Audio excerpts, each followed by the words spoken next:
Hello mga idol, kumusta kayong lahat? For this video mga idol ay biniyayaan ulit tayo ng dagat mga idol. Meron ulit tayo pang ulam. Ito mga idol, ulit ako mga idol, naglagay ng lambat dun sa dagat.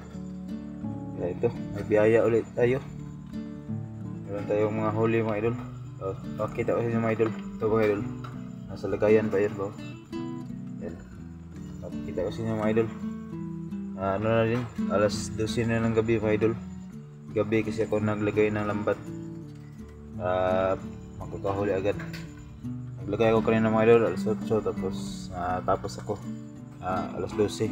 Tapos iniwan ko pa yung lambat doon para kung may huli yung bukas, bibigay ko yun sa may-ari ng lambat, sa aking pinsan. So alam mga idol, tingnan natin yung mga huli.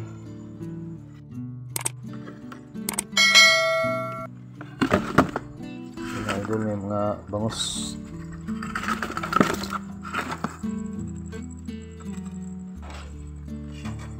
Yan. Yung mga idol, may mga bangus tayo idol. Tatlong bangus. Yan. Yan yung bangus natin mga idol. Dali natin sa pukot. Tapos medyo nagutom ako idol. Meron akong maliliit dito mga idol, mga nahulog salmonitis mga idol. Ako idol, magkilaw kasi medyo nagutom ako. Yan, lang ako, magkilaw tayo ng konti, kakain tayo mga idol. So ito, lilinisin lang natin mga idol.